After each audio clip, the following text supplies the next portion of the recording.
What's up guys, welcome back to the channel. So today's video we're going to be assembling and possibly throwing on my new custom AEM intake. So me and Michael are going to tear this back down eventually and going to do our wrapping on it. But I've got the components here. If you guys watched the fan conversion video, you guys have already seen the majority of the parts. So we've got our AEM filter, some Tycon intake couplers. If you guys don't watch LHT, Tycon is fantastic stuff. We got the instructions to the fan conversion in here, so I apologize for that. As well as our piping here, which we're actually going to be taking this 45 out because Michael said that how big the filter is, you're probably going to hit, and so I'm probably going to take that out and then throw on our rest of our components. So today our T-bolt clamps came in, our Spectre 4 to 3.5 inch, which I'm actually going to mount like this because I don't want that logo showing, which we have the 4-inch adapter for the MAF housing and our filters. The filters are 4-inch as well, so two 4-inch components here. This has this little piece here which will mount up and hopefully allow us to use the stock Ford MAF sensor. It looked like it when I was ordering it, so hopefully I'm right here, or else I might be in trouble here with this one.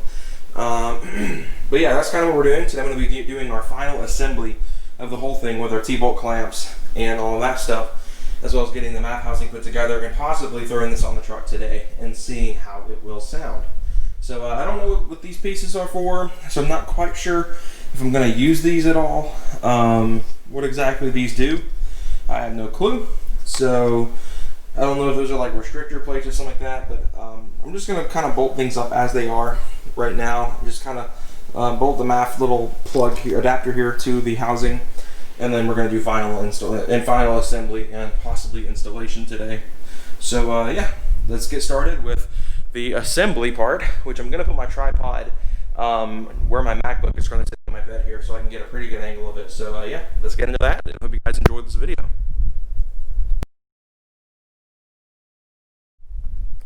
Alright, so as you guys saw in the time lapse, it's not been easy putting this together. For one thing, those Tycon couplers are apparently like overly strong.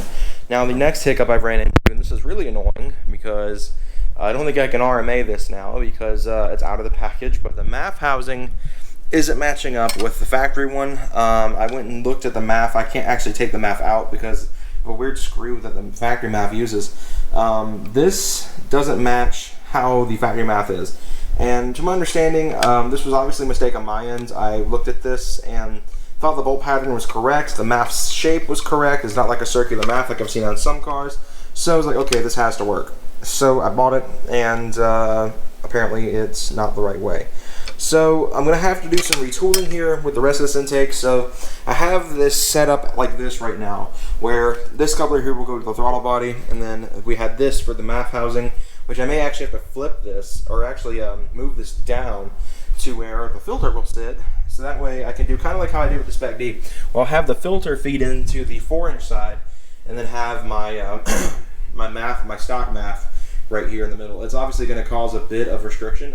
Thankfully, the MAF housing is already 3.5, so we were going to have a restriction either way with it going from 4 to 3-inch, but we're just going to have to possibly move that up slightly. So I'm going to look into that, but to do that I'm going to have to take the stock intake apart, which or the current Spec D apart, which is going to be a bit of a pain because in the event that this doesn't go on today, it's going to have to be torn apart. So I may have to put it back together. So yeah, that's pretty much what I have to do now. It's really frustrating because I can't return this now because it's been torn out of the package and already put together and put into a piping, and I've already split the package apart, so I can't really like duct tape it and send it back and expect them to give me a refund for it, which is really upsetting. But it'd be like that. So yeah, well actually I split the box for this. I technically could try to RMA this. I have to put all the screws back in here and try to make it look as like clean as possible to not give it away that I'd actually put it together. Obviously my fingerprints will be the telling sign, but that's kind of where I'm at. It's really sucky, but when you work on cars and you do custom built stuff like this happens, and sometimes you want to have a little bit of extra parts.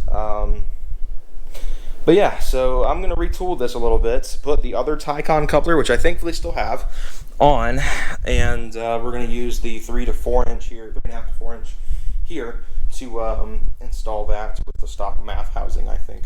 Temporarily, until I can get a proper MAF housing together to actually replace it replace this one, and then I'll tear it apart again and put it with this. This has been tricky because these Tycon couplers, like I said, are stupid strong.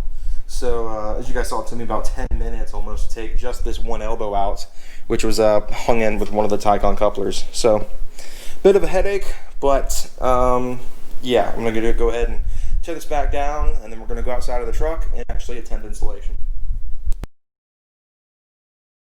Alright guys, so it's the next day. As you can tell, I'm sweating bullets already because the AC at the house decided to go out, so that's wonderful. But, so now I have two things that AC, my truck or the house. But anyway, I'm about to go to Hayden's, and we're taking the old Chevy out today because of the fact the truck still has a coolant leak. And we're going to be finalizing the intake. So pretty much, I ran into a hiccup last night with that MAF housing, as a lot of you guys know. So I was researching what I can do. The stock did not fit because the stock's actually smaller than we thought. So I'm starting to wonder if the Spec D intakes are actually like 2 3/4 inch piping, possibly even 2 1/2 inch, which would be detrimental because the truck's stock throttle body size is 3 1/2. So what we did is I purchased a 3-inch MAF housing from Spectre, pretty much the same exact part, but it includes a bunch of MAF adapters. As the one I purchased only came with the 1 slot style, which I'm pretty sure would work with other Fords, just not the Sport Track in particular. Because it turns out, I found this out last night, the Sport Track uses the exact same MAF sensor as the 0304 Mustang GT, the F-150 with the 5.4, and the 0304 Cobra, which is pretty cool. Just imagine that, running being like, yeah, I got Terminator parts on my Sport Track. Be like, what? Yeah, it's just a MAF sensor. But anyway, we're about to go to the Hayden's, and Michael's going to meet us there later on today. He's currently at work, and we're going to put together the last little bit of the intake. I already test fit the adapter on the new MAF, the 4-inch MAF housing, and we're going to button everything up and get the old MAF off. The reason I have Michael helping with this is because it uses a security Torx bit, which I don't have. So yeah. So with that said, let's go ahead and hop in the old Chevrolet once again. This car's coming to the rescue a lot now because this keeps breaking. So yeah, let's hear some 2.4 liters of freedom right here. So for those who don't know, this is my mom's car. It's a 2017 Equinox with the 2.4 liter engine. Pretty much in the same family as engines like the LNF, same family of the Ecotec 4 cylinders. So pretty prestigious family when it comes to GM guys. It isn't an LS. So let's hear that start, that 2.4 liters of freedom. Yeah, talk about that. Change of oil soon? No. Anyway, guys, let's get on the road to Hayden's, and I'll catch you guys when I get there. All right, guys, so we lost some daylight, but we've got our stuff sorted out. So Michael had made a goof where he thought that our adapter plate didn't fit, but it turns out it does fit. Possibly, hopefully. So yeah, Michael's out here now. Hopefully my light isn't too bright. I actually have it on the low setting here. So thanks, Andrew, for all this. We got to review your car soon. We got our AEM filter here, which Hayden christened for me earlier by throwing on the S2K, doing 2 revs and taking it right back off.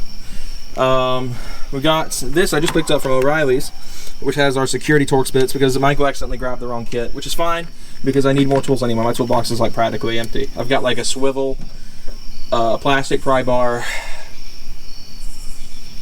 and a light. That's all I've got. So having this will be handy because that means I'll have a bit more tools in my box. And it was only $15. So yes, sir.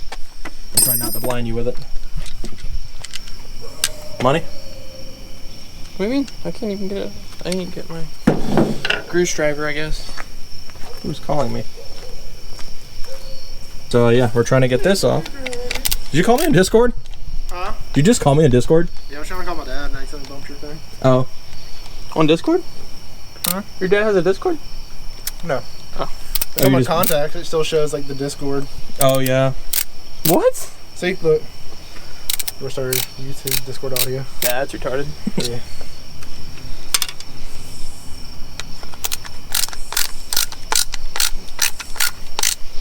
Ratcheting Cruise driver. Dude, I need one of those. It's so nice. Kason had one, and I was like, bro, where'd you get that? I want one of those. Oh, they came with stock thread locker. Interesting. All right, so stock maps out. O'Reilly's coming in clutch with the security hex bit. So question, why did, oh my gosh, this light is bright, goodness.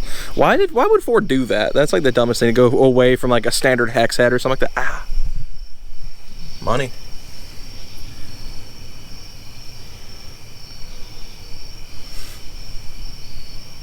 Looks like it works like a charm. It's close. Yeah, I see it coming through. We're good. We're good. Ball game. Sure? So this kit is the one that you want. You have to buy this separate though. So, yeah, so you gotta buy two kits basically, which is kind of stupid. Yeah, so that's 9705, and the other one I think was 9504. Well, did you make sure that this bolts onto that though? Yes, I did that. I screwed it in completely. Okay, good. That's when I sent that picture to you earlier. All right, so where's the screws? Dude, I can't do it in this It's in the bag. Was the light bright? I can't see. And then that thing's shining off all the chrome. Put your headlights on. On the Chevy? Yeah. Yeah, I'll do that. The maybe shallow door. So we'll get back to you guys in a moment.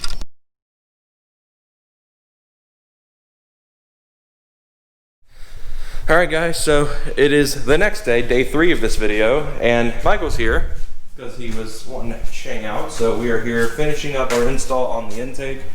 Michael was working on reassembly and getting everything how he likes it.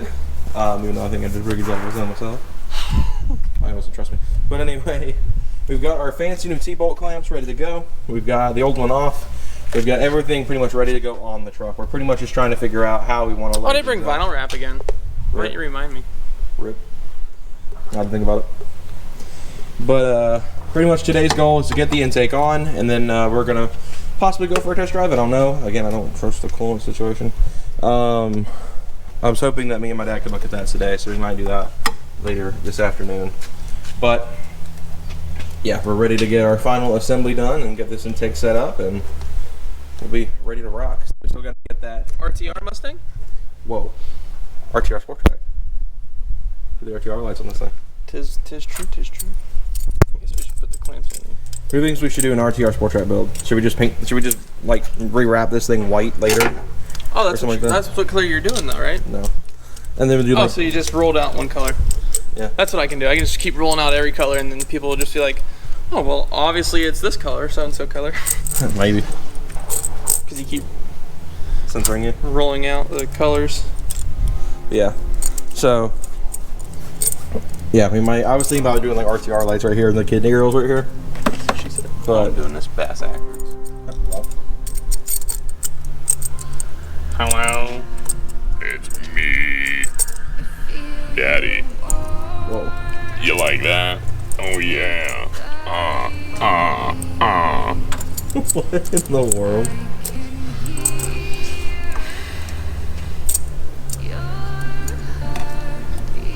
Oh yeah, you like that?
Guys, so closing out all the cinematics and stuff I probably edited, probably not, I probably time lapsed it, but we've got the new AEM intake on, so it's not terribly long as the old one was. The old one came out and then bent down here, but this filter is so massive that we couldn't really do that. The Spectre filter was a lot shorter than this. I think the Spectre only went to about right here, so that's why I was able to go down really well. But this filter being as big as it is, we were like, well, we're just going to need to just do, which is fine. It is a tight fit, as one could guess, with a bunch of 4-inch and 3.5-inch piping. We're currently sitting about to rest on one of the radiator mounts, and we're rather close to the coolant lines. So nothing too much to worry about. Of course, we could always put that 45 on and try and aim it down this way more, but yeah, I think it's gonna be too tight to do that. I think it's good the way it is. But it looks travel. great. I guess the last thing we need to do is need to verify if the hood will shut, which it should, in theory. Make sure there's no iPads in the hood. Yeah, like Michael did that one time.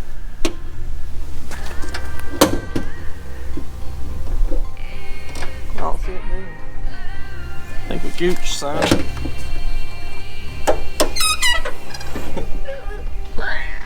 But yeah, so there it is. Our AEM 3.5 to 4-inch. We could flip this around so that way you don't even see it. What, the map housing? Yeah, just flip it upside down, put it on the bottom. Oh, that would make way it just looks difficult. like- That make it difficult to pick apart again. Because I'd have to be like reaching underneath trying to get the sensor out. But yeah, I think the nervous part now is seeing if we need to do anything about this, because the stock map housing is so small compared to this one.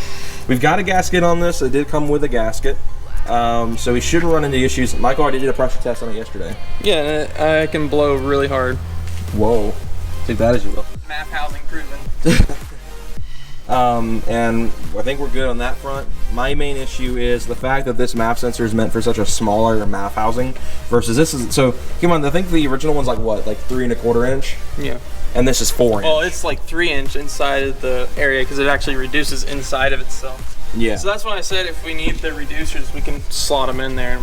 Yeah, we will have to do some modification because of the fact that the reducer is meant for a slot style and this is a circle kind of deal. But I don't think we're going to have an issue. Fords are pretty well known for being able to relearn. I just don't know how good the math will be. We don't think we'll have an issue because the math, these don't max out easy. Start it. I want to start it. I'm ready. I'm more excited than you are. I'm more nervous and excited for Why? about the math. Oh, God. Like, I don't think we're going to run an issue. All right, well, I guess let me go grab the keys and we're going to do our first start. Alright, so we are ready to do our first start. Oh, my dash cam off too. Alright, Michael, ready? Sure. I guess nothing.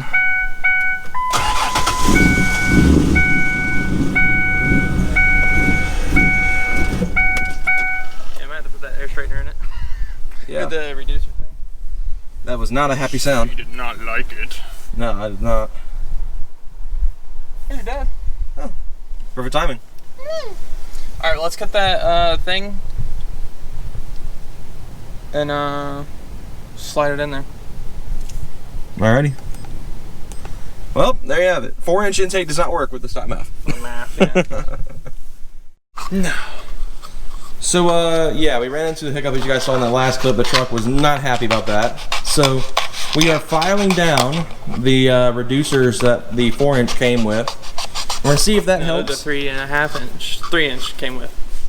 No, this was the 4-inch one. Yeah. The adapters came with the 3.5. Yeah. Or 3. Which is how we got this on. So. Wait, did we plug in the, yeah, we did plug in the math. Yeah. I was like, If that's the case, well, the thing probably wouldn't have even started.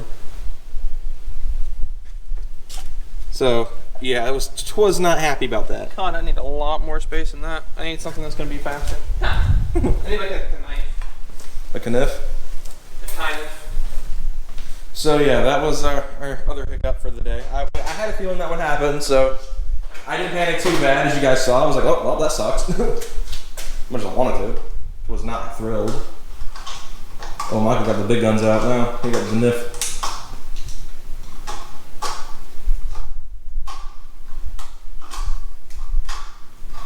So yeah, that was expected. At least my end. Michael wasn't expecting it, probably. Or were you slightly expecting that? Kind of, no.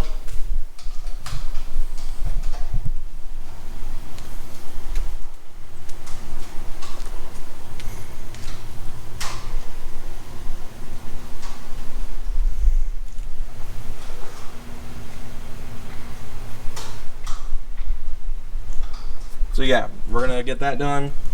Then check the reducer, make sure that's good. We'll go for another start, and we'll go from there. Until it figures out what it's doing? Sure. You sure? Sure. Because my worry is it'll do that during the emissions test. Well, you also over-worry for nothing. It's fine. Hot sick. Hot sick, dude. Hot. So we are currently on our way to go to AutoZone to pick up some more coolant. So we thought we would take the truck out on a test run. It is still not perfect. The idle on the cold start, on the warm start, I should say, was a little rough. So I'm hoping it learns. Otherwise, we may need to go get the other reducer and cut it down as well. I think we should be fine. I'm just hoping it will learn in a few days and it'll be fine. But if not, I mean, I really don't know what else to do on that front.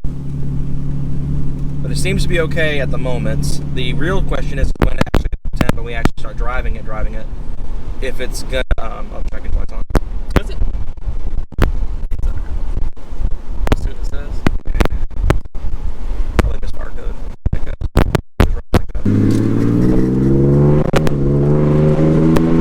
No. It cut. Yeah. So, as you guys can see, we're back at the house and the intake is apart again. So, pretty much update what happened. If you guys saw on the test drive, it didn't really go as planned, and I was very concerned because the check engine light came on. So we went and read the codes, and it is actually running too lean, which means the intake is doing its job. It is doing what it's supposed to do, and that is sucking in a butt ton of air. So we're putting the other reducer in because with the first reducer, it wouldn't even run. With the second reducer, it runs. First reducer, lean. You mean the 4-inch? Yeah, the 4-inch itself, it wouldn't run. That first restriction was okay, but it was, as you guys can see, it was pulling in too much air and was running lean. So this one is the smallest one that they included with the kit. So if this works, we're golden, and I don't have to put the jank one back on. But if it doesn't, I'm in trouble. So I don't know what I'll do about that. I'm like Michael says, I shouldn't upgrade the MAF sensor, but they do sell. It's not an upgrade. It's the same part number. So I mean, if I get the Cobra one, it'll be fine. It's the same. Is it the same part number? No, the Cobra one isn't, but it's the same style. Does it plug in? Yeah. They are all the same style. The Cobra ones. Tuner. Huh? Instead of just having somebody actually tune the truck. Yeah, I mean it's either that. I mean, the only thing that you could do is max that MAF out, and then, but you're not going to do that if you're not boosted. Yeah. Because you use that same MAF if you put a supercharger on it, right? Point proven. Okay. You have to upgrade if you make too much boost though. But so I don't know exactly what to do about that. I mean, the only other option I have is to get it professionally tuned because unfortunately, Brenspeed does not take data logs at all. They literally ignored my email the first time I ever sent data logs to them. So I'm kind of stuck on that one. So yeah, we're gonna try to figure this out, but that's kind of what's going on. So keep in mind, do not do this unless you have a tuner ready to go to do this, or if we can figure this out, then we're golden. But just be cautious when you're doing intakes like this because you don't want your carbonating lean. It's not great. It's not good for it at all. Yeah, not. And that's why it was running rough. So it actually makes it run hot. Yes. So. And it could blow things up really easily. So definitely be careful when you're running intakes like this. It is a little annoying though, but I mean, there's nothing really I can do about it. If this doesn't work, then I'll have to take this off, go back to the Spec D for a little while until we can, oh my gosh, until we can, until I can try to find someone who can tune this, because it's the issue. No one really dyno tunes. I mean, if you want to say that, Brenspeed does great stuff. Just they don't do that. They just don't take data logs. It's like the only problem. This thing's ran great with the Brenspeed tune on it since I first got the Brenspeed tunes on it. But yeah, we're gonna have to do something. So if this doesn't work and it still runs like crap and it's still going lean, we'll have to. Oh my gosh, that scared me. Look into other options, which would probably be taking it off, putting the Spec D back on it until we can get this professionally tuned with the 4-inch. So yeah, that's kind of where we're at. Huh? Whoa. So that's kind of where we're at for now. So we'll wrap things up for now. We'll get back to you guys if this works. If not, this video is going to be pretty much a waste of space. But I think it'll still be entertaining nonetheless for you guys to watch us struggle through how all this works. Doing it since day one, bro. Sir. All right, guys. So, time to close this video out, and we do have some bad news in a way. We have closure. We built an intake that is too good. So as I said earlier, the truck was throwing lean codes, and we put the smaller one on, and it worked fine for a little while. We took it out, did a couple full throttle pulls, and it was driving fine. We got back, and I cranked it up before we left, and sure enough, threw a lean code before we could even get out of the driveway to go on our short cruise. So we've officially built an intake that is just too good. So yeah, I'm gonna have to do some work with some tuning on this, but temporarily. Until then, I will be putting the Spec D back on, as much as I really don't want to. I think you should just leave it on, and at least until you have to do emissions. Yeah, which is a couple weeks. Because that's a pain to redo all of that map stuff. Isn't it just It's not going to hurt it. I mean, you can see it in there. It's running the way it's supposed to. It's just the light's adjusting tricky. too much. Yeah. Which it's still running good. It's just out of its Parameters of the usual kind of garbage stuff. But it's not running too lean. It's running too lean based off of its Factory. current calibration. It's just adjusting so much that it's like, hey, there's something not right, which is I'm having to adjust too much. it's actually pulling in air is what it's thinking. So Yeah, so what we're gonna do is I either put the Spec D back on, run it temporarily, or we'll keep this on. I mean, I'm not driving a lot right now anyway, so it's unfortunate, but yeah, that sucks. But yeah, we're gonna close this video out here. So hope you all enjoyed this video. If you did, be sure to leave a like, subscribe for more content coming soon, especially once we get this intake sorted out. doing that noise. Maybe we did when we did the start test earlier. I don't know. Should get You some. didn't when I was here. No, we You didn't. should get some. But go subscribe to Michael's YouTube channel and go follow these two on Instagram for more cool stuff. Might get to see behind the scenes some RT videos. I don't know. But yeah, hope you all enjoyed this video. We'll see you guys next time. Have a good one, everyone.